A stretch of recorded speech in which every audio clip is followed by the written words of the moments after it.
Awesome. That's done. Top we maybe go. See if I can find these Korok seeds.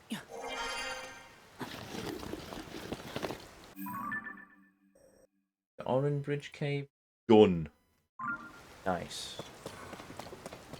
Be able to reach the Korok seeds. Okay, that just gave me Final Fantasy 14 vibes, seeing those crystals sticking out of the side of this mountain. Right. Can't have many frogs left. I don't know how many frogs I've got left. I'm going to be honest. What I need to do is I need to find Milton or whatever his name is.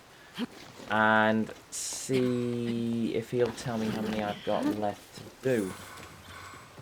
Problem is, I don't know where he spawns. Another problem, it's raining and I can't climb this cliff anymore. Right, oh, hold on. That looks like it's a Zonai ruiny structure I can use.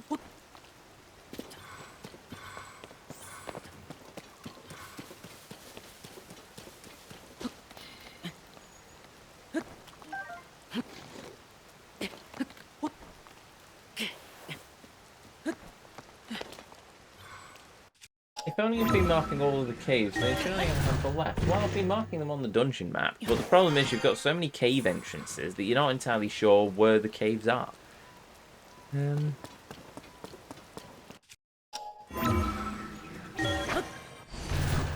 Oh, there's a lot of caves. Oh, trust me, there's a lot of caves in Akala. Oh, wait, no, is this Akala? No, this is Lanayru. Maybe in Akala. I don't know, I've not checked Akala. Lanayru certainly's got a lot of caves. Same place as the Kilton, so like Kakaraku Village, Desert Cliffs, etc. if you can remember his location. Oh, the middle of the night, so I can try... Wait, Again, I might be ticking.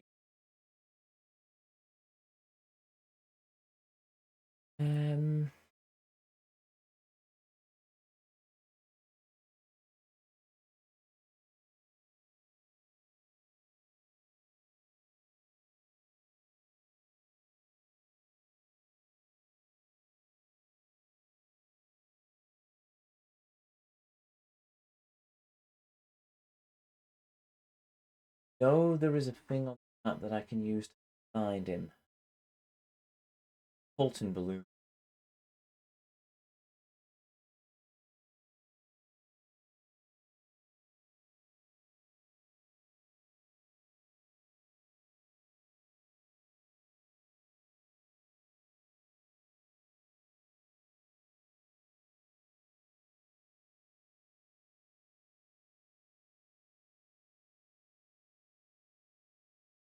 Cliffs of Quincy.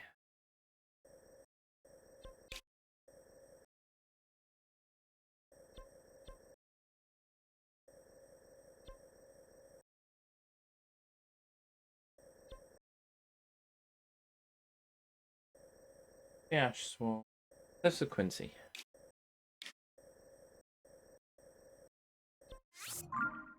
Maybe. He doesn't spawn in all locations at once, does he? How often do motherboards need upgrading? Whenever you need to upgrade your whenever your CPU reaches end of socket, basically. Motherboards are one of those things that will keep going forever. The main factor for changing your motherboard is usually if you can't upgrade your CPU anymore, because the CPU socket's changed. I ran my last motherboard for a good few years. The only reason I replaced it, if I'm perfectly honest, is because I thought it was dying. And it wasn't. It just turns out that my power supply was dying. When fairness, a Seasonic power supply is not something that dies very often. Not often. 10 years possibly. Yeah, as Spawn said. Motherboards will keep going for a very long time. You don't have to worry too much about that. Same for processors, if I'm perfectly honest. Cliffs of Quincy. Right. I see.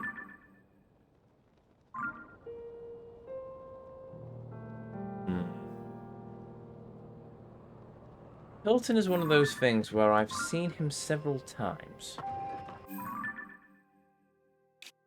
Then again, maybe I'm just too far out to actually see. Then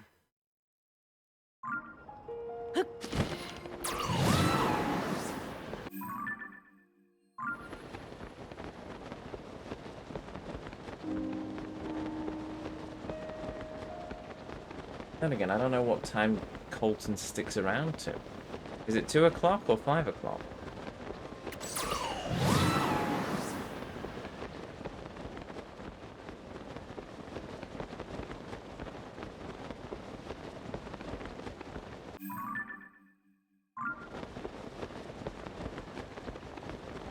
CPU would be replaced more often, so just wipe off the thermal paste and attach another CPU to the motherboard if you need to replace it. That is the point. Well, that's the thing. The CPU, if you go like old Intel, then you get about 2 upgrades out of a CPU socket before you have to upgrade the motherboard.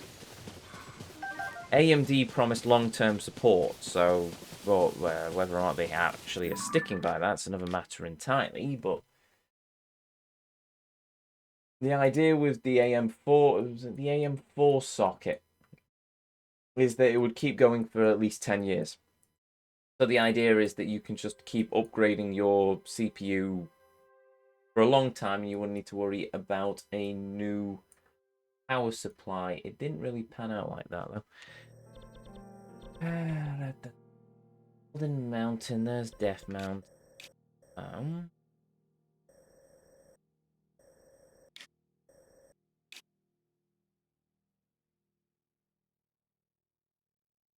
Isle of Rubak. And there's a shrine right next to it now. My CPU still works, it's just reaching the point that it's no longer viable to run high-end games with stability. Right. It depends on what CPU you're running. You could always try putting an overclock on it, but get a bit more power out of it, time out of it, but can I do this without burning to death?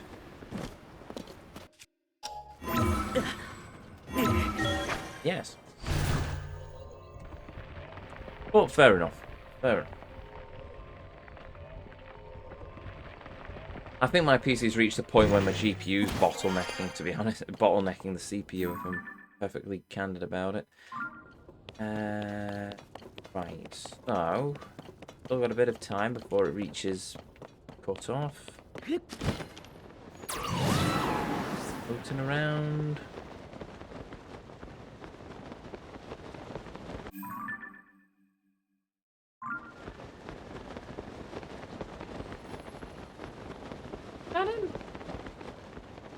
Don't remember that being... Oh no, that's just a cave. Okay, never mind. I don't remember those. But... Ah, there he is! As long as I can get to him in the short amount of time I've got left. Random colours them. I saw that camp and I was curious what they were. Conspiracy theory time. I think recommended game specs are in league with PC part suppliers that say high-end, the suppliers that say high-end specs, so you will upgrade to them. No, well, you see, yeah, you see the high-end specs, but you go with the recommended specs. As long as you're somewhere in the middle, you'll be fine. I've lost him. Is he? Ah.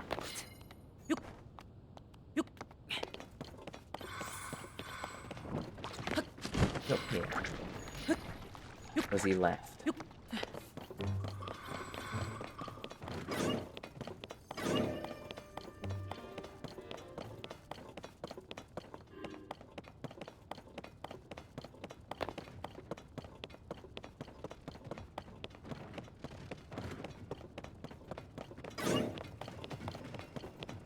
It's 5 o'clock anyway, so he's gone.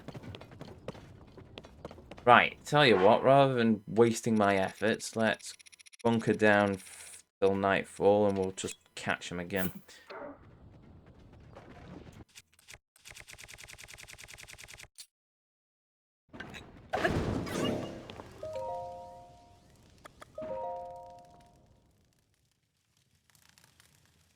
That's one of the minimum requirements, so you aren't forced to upgrade. Even reckon...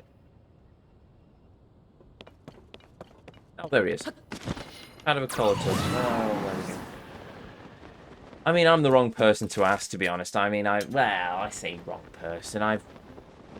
I just upgrade to the latest stuff wherever I can, but you'd be surprised how much you can pull out, stretch out your hardware. Fine tonight. I can see 15 bubble frogs out there. I must collect everyone. 15? Is that all I've got left? 15. No, that's because I've collected all that are here. This much is true. My bubble frog feelers feel 15 bubble frogs hip-hoppeting somewhere in Hyrule. Cool. We've only got 15 left. All right. Well, that was worth the detour. Right now, where am I going?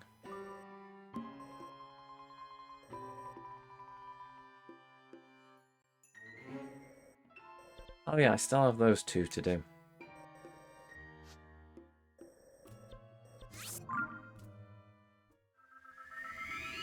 We need a new Crysis so that we can say nowadays, but can it run Crysis? Yes, we have. It's Crysis remastered, Crysis free remastered. That will melt your PC if you crank it to full specs. And we don't need a new Crysis because they basically, Crysis 1 was, well, it was Crysis 1. Apparently it was quite good. I never played it. Crysis 2 was absolutely phenomenal. I still love Crysis 2 with an absolute passion. And Crysis 3 was just a massive kick in the teeth, and I very much do not like it. Because it took everything from 2 and squandered it. Alcatraz was an interesting character. They had an interesting thing in Bishop. But no, they decided, oh no, we're going to basically hand over the entire game to Bishop. And by the way, all these story points we had in the previous game, we're going to completely obliterate. Oh, and by the way, I hope you bought the book, because otherwise you'll have no idea what's going on. Oh, marvellous. Thank you, game. Then again, it was EA, so what do you expect, I suppose? One day I'll play Crysis 2 on the channel. It won't be the most exciting of journeys we go on. I might try for 100% run with it, which I've never done. But, yeah, I wouldn't mind playing Crysis 2 at some point. For God's sake, everything I see is all lower end. Name a graphically stunning game that would melt PCs. Oh, I'm about to die. Graphically stunning game that melts PCs. Cyberpunk 2077. Crank everything to the highest settings and turn on RTX. That will probably make your PC cry. Ezio, I played Crysis 2 on Xbox 360. No, sorry, I wasn't saying that was a game to crank your settings. I'm just saying I love Crysis 2. Silent Hill 3 forced you to learn Shakespeare, so you know the feeling of having to read to know what's going on. Yes, modern English is what it's called. I know it's not modern English, it's Shakespearean English, but that's technically the official term is modern English. But there we go. I've got a book of Shakespeare's sonnets that I keep meaning to read through as well. I haven't got around to it though. And you know the inspiration for that? Patrick Stewart. Well, Sir Patrick Stewart over lockdown, because he kept reading out poems from Shakespeare, and I thought, well, they sound quite interesting, I'll give them a shot. I've got a couple of books of Burns poems as well. For Victorian, 100-year-old books, I think. Well, maybe not 100-year Victorian, but certainly antique books of Burns poems that I keep meaning to read through as well. I'll get to them eventually as well, as I will with many things. The frame rate on Crysis 2 was worse than Switch. I didn't notice it when I was playing it on my 360. Gotta be honest. I've not played it on PC and I've not played the remaster, but on my 360 the frame rate was fine. I never noticed any particular grievance with it. I'm gonna be honest. I played a lot of the multiplayer as well. I had very good fun with that game. And I apologise, I managed to get the hiccups as well. Fun.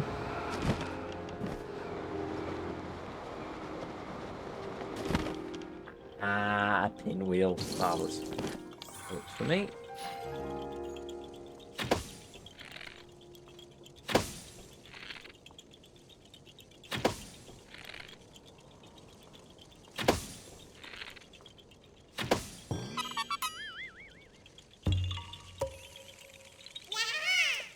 Also, really, Switch Zelda Pip? The frame rate at the moment's fine. It's just when I go to Kakaraku, it goes through the floor.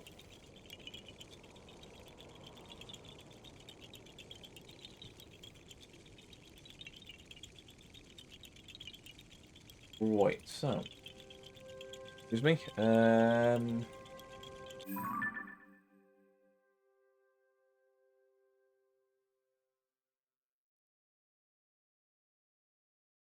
On that Korok seed. Soldiers, click more, don't need that. Okie dokie. How many seeds, stamps have I got now? 25, so I can do another load of stamps. I'll probably wait till I've cleared a few more stamps off the books, though, just to make my life a bit easier. You're a mushroom. Marvellous.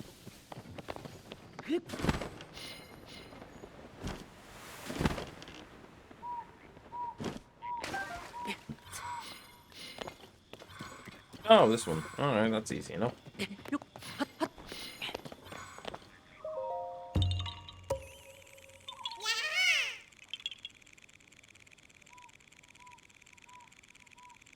So there you go. Cyberpunk is... Holding on me a minute. So there you go. Cyberpunk is recommending a Ryzen 7, whereas I have a Ryzen 5. Yes, but you don't have to crank everything to max settings, you know. You can't... It's PC. Welcome to the PC Master Race. But before that... Hey, excuse me. Hey, old Turbo Drive Live. Thank you very much for the raid, and welcome, raiders. Welcome to the stream. Welcome to the channel. Welcome to the Vortex. My name is Ezio, and I will be your guide this evening as we venture forth across the Kingdom of Hyrule and continue our joyous journey into the great Korok Seed Hunt of 2023. We're at about 888 Korok Seeds, probably slightly more than that now. We're still a bit off the 1,000 Korok Seeds, and yes, I have got the hiccups, and I have no idea how or why, but there we go. How was the raid, Turbo? Hopefully it was going well, or hopefully it did go well, or whatever.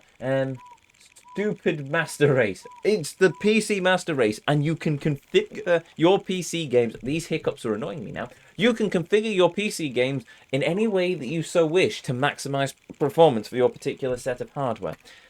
Right, and while we're at it, shout out at Turbo. No, not Turbo. Turbo. Let's get his name right. Twitch, thank you. Turbo Drive Live. There we go. Sir, Turbo was last seen playing Just Chatting. Never heard of it.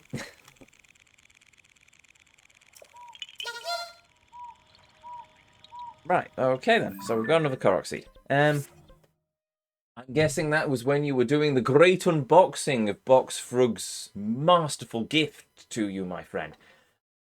What did Boxfrug deliver to you, by the way? I mean, I must admit, I am curious. Unfortunately, I was streaming at the time, so I don't know.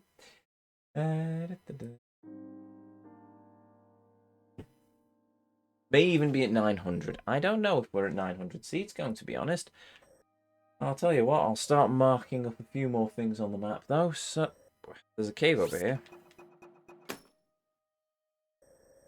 And there is a Korok Seed up here. That's not a Korok Seed stamp, that's a Korok Seed stamp. I've got a Hudson sign there. And I've got some seeds. Okay, so when I say mark up a bunch of things, I meant like 2. A statue. Ooh. A rosy variety. Ooh. Ooh. Ooh. I hope there are pictures on Twitter or X or whatever it's called, because I do love my little Amy Rose. Though I'm pretty sure I'd get a hammer wrapped around the head for calling her little. So there we go. Ezio, are you a Wallace and Gromit fan? Fan. That word just reminds me of the 13th Doctor. I don't want to think of her. Yes, I do quite enjoy Wallace and Gromit, yes. Ah!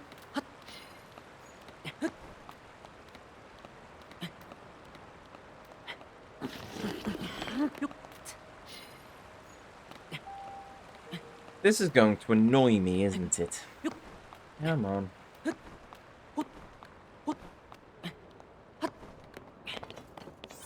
Shut up, they said fam in Doctor Who. Yes, they did. That's what the Doctor called her companions. She called them the fam. or her fam. It's, it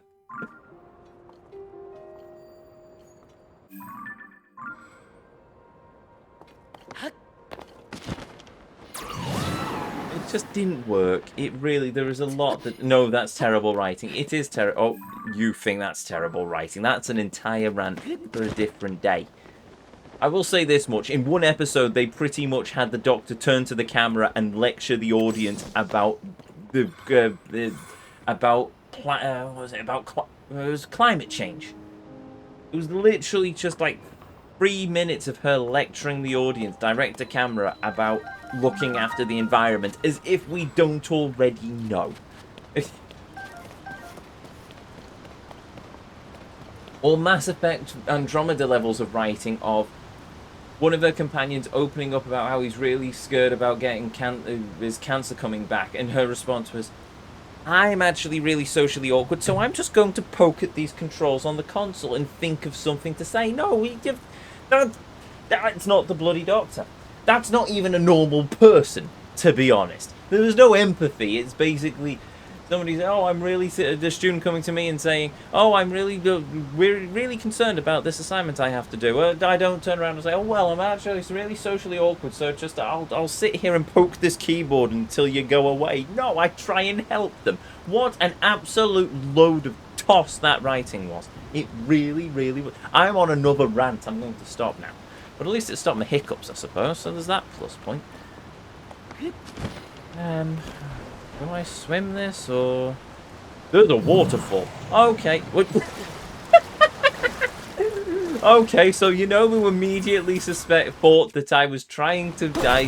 That thing we were floating upon was a vehicle. Marvellous. Good job, Yonobu.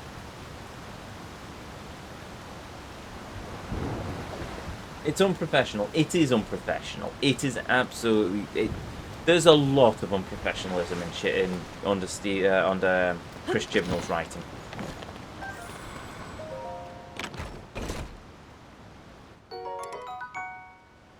I can't carry any more shields, apparently. Oh, okay, I thought for a moment there I'd accidentally dropped the Hylian shield again. I did not. Crysis averted. Though I also need to go and get a Gerudo scimitar so I can actually get this sword put together. This is not good. Right, okay, give me a minute. Save me, Mifa! What the bloody dickens was...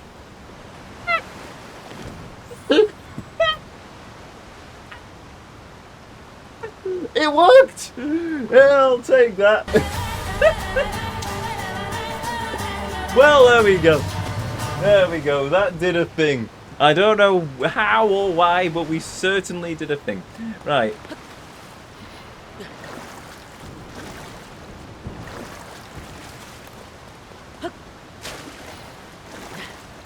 Can't wait for David Tennant to tell Catherine Tate she's got Riz. Oh, that's better than the lecture about how a male presenting Time Lord doesn't know how to let things go. How was anyone thought that was good writing? I don't know. Oh, here is a big plot point from one of the most popular runs of Doctor Who. Here is a plot point from Journey's End, one of the most tragic storylines of Russell T Davies's run on Doctor Who. And we're just basically going to resolve it by turning it into a song from a Disney film. Oh, you don't understand because you're a man. No, you just have to let this Time Lord DNA go and it solves all of the problems. No!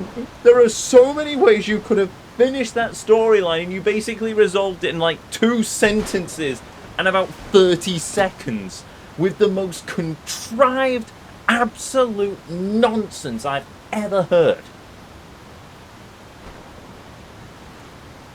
It's just... I'm sorry, but that was just awful writing. Awful writing.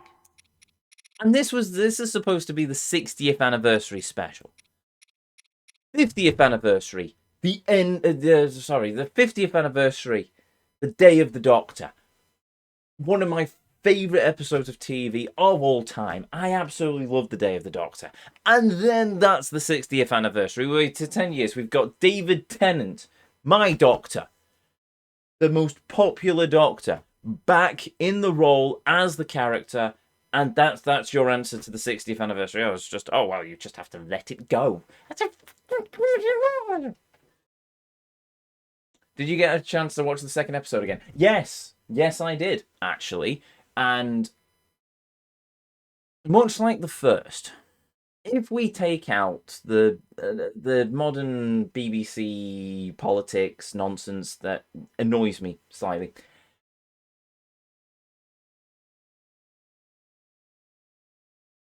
it was okay.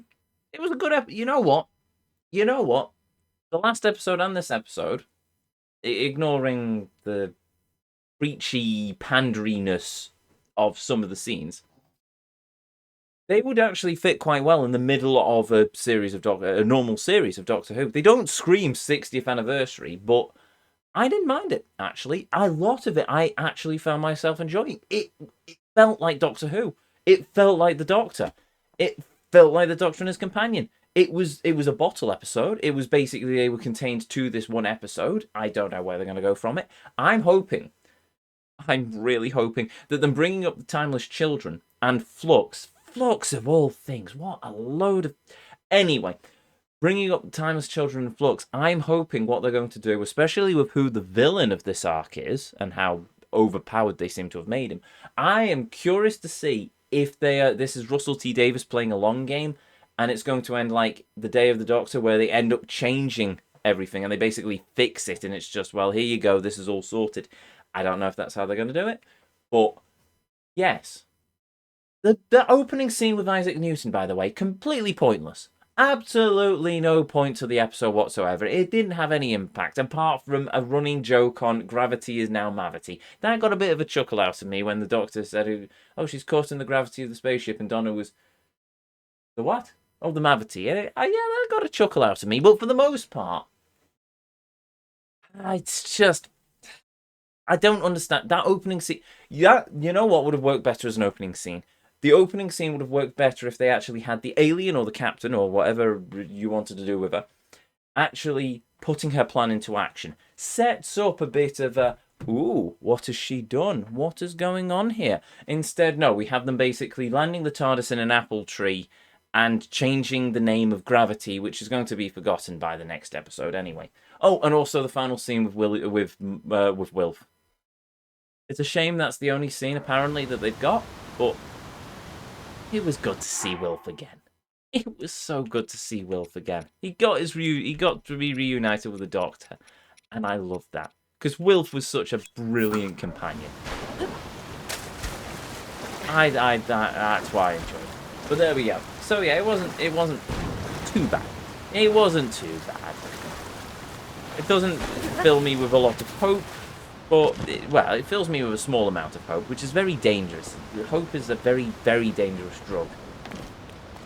But yes, we'll see. We'll see what we get.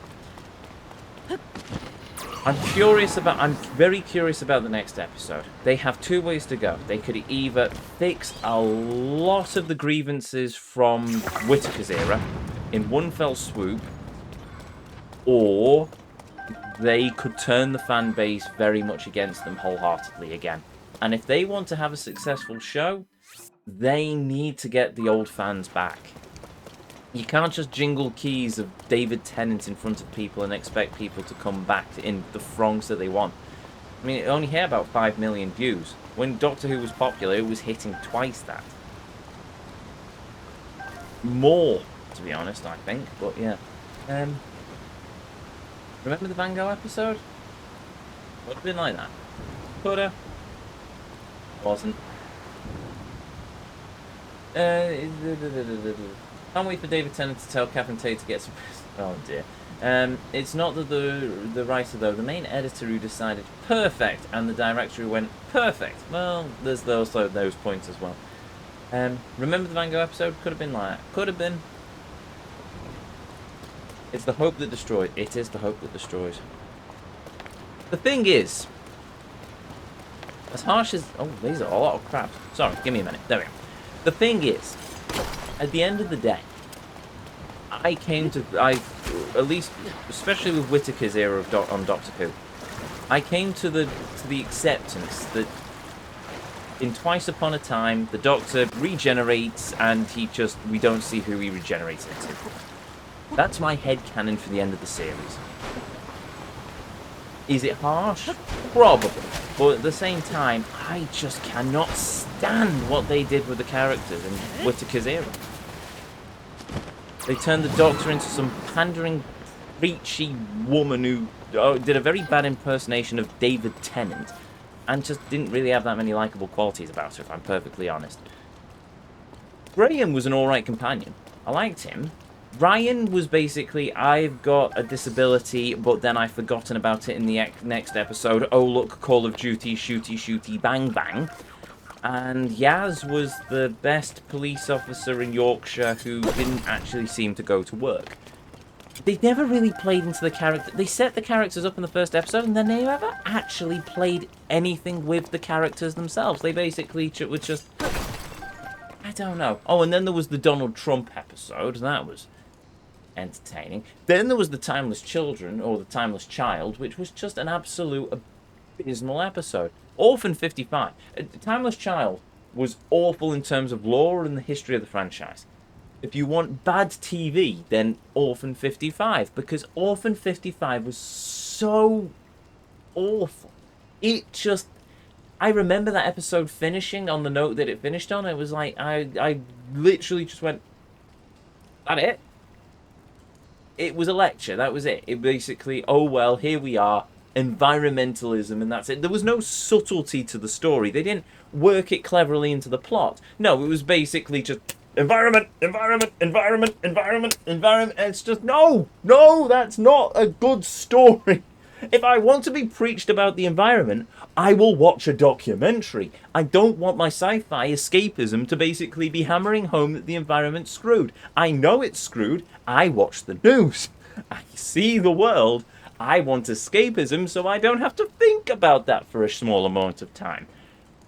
Is that too much to ask? Possibly. That's why I'm playing video games. Well, actually, I'm been a gamer all my life, so that's why I'm playing video games. But at least video games aren't preaching to me about it. To be fair, it was a 30-second throwaway historical figure cameo at the start of an episode, not the main subject. That's a fair point. It was only a throwaway cameo. I still think it was completely useless, especially when it's Isaac Bleeding Newton, and they could have easily used him in a spectacular way. Oh, Gordon Bennett, they had the father of modern mathematics pretty much there. They could have done so much with a historical episode with Isaac Newton. But no, they basically had a 30-second gag where they crash into an apple tree and rename gravity. What purpose did that have with the episode? It's not like they could call back to Newton's laws to save the day or something. That would have been interesting. The Doctor uses some Newtonian laws to figure out something and save the day, and they go, oh, remember Newton, there we go, and that calls back to the start of the episode. No, it was just a 30-second gag of just, look, we've got Isaac Newton. He's got an apple. He's named Gravity Mavity. Isn't that hilarious? I'm looking too deep into it at this point anyway. The bottom line is, I didn't find the episode that bad. I wouldn't hold it up there as like a 9 out of 10 or something. It was probably more about a 6 or a 7, but you know what? That's high praise considering the last thing of Jodie Whittaker the last thing of Doctor Who I watched was Whittaker's regeneration in the Time of the Doctor, and that was awful. Then before that, I didn't watch the special with the Sea Devils. I don't know if much happened in there. I watched Doctor Who Flux, where they destroyed the entire universe apart from Earth. Which they've retconned, by the way, so now the entire universe isn't destroyed, only half the universe is destroyed. How are they going to fix it? I don't know, but there we go. There we go. They made him black, though. Make him black. They made him Indian. Different thing. But anyway. Of course, they had a Trump episode. Everything became lazy when he became president. Well, The only person we can preach about me about the environment is David Attenborough. Fair. Very fair. Hello, Arkham Asylum. We found another crazy person. Ding, ding, ding, ding. Yeah. Also, hey, all rev it up, and yeah. I mean, look, I'm currently trying to find 1,000 Korok seeds in Tears of the Kingdom. If I was sane, I would not be trying to do this. On. So this is interesting because. So this is interesting because it's a British actor who has some Indian heritage. And we regularly cast people who look very different, hair, build, etc., than what they actually look like, and nobody so much as blinks. But get the amount of melanin.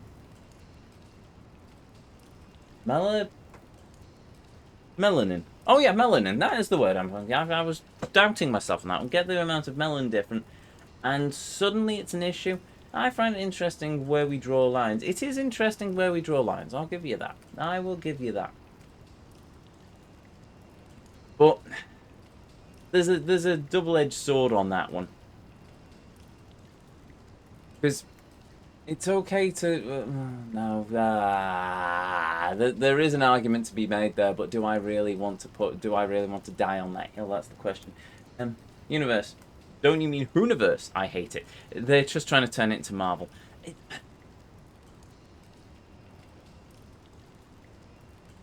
Yes, it's one of those things. Race is a very nasty sort of card to play in anything, and it gets very complicated very fast.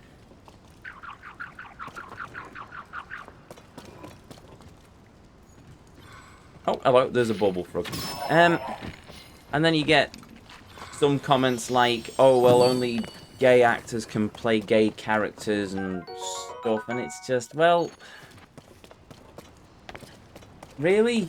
Because there have been plenty of gay actors who have played straight characters perfectly fine, and I'm sure there have been straight actors who've played gay characters perfectly fine. Why does everything have to sort of be put into segmented boxes?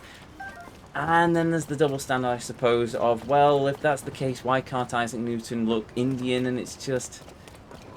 I think when people watch things, they expect the person that they're looking at to vaguely... At least in terms of historical characters, if you see a character on screen, you expect them to sort of look how they looked in their portraits and stuff out of history. So you look at Isaac Newton and he looks like a white British man, because in fairness, he was a white British man. Not an Indian chap. Where am I going with this point? You have to have diversity, but you also have to bear in mind the historical record. No, wait, that doesn't work either, because then that unlocks a lot of nasty stuff from history that really shouldn't be kept alive. It's one of those awkward ones where you look at Isaac Newton and you think, oh, well, that should look like Isaac Newton. Just like you look at Martin Luther King and you think, oh, that should look like Martin Luther King or Rosa Parks or, I don't know, Van Gogh or Cleopatra or Anne Boleyn. You look at the character and you think, well, that should look like that person. At least I think most people do. I have no egregious of basically saying, well, this actor now looks like this historical character. If it's a fictional character, if it's a character you've made up, then by all means it shouldn't really matter, but you get into a very deep rabbit hole that causes a lot of grief and angst once you open that particular can of worms. They want the Caucasian race to be extinct in TV shows, movies, books, games, etc. So the race problem is stupid and exclusive. And oh, Gordon Bennett chat has now gone into paragraphs of text. That is stupid, extensive, and my stance. They want to get rid of right.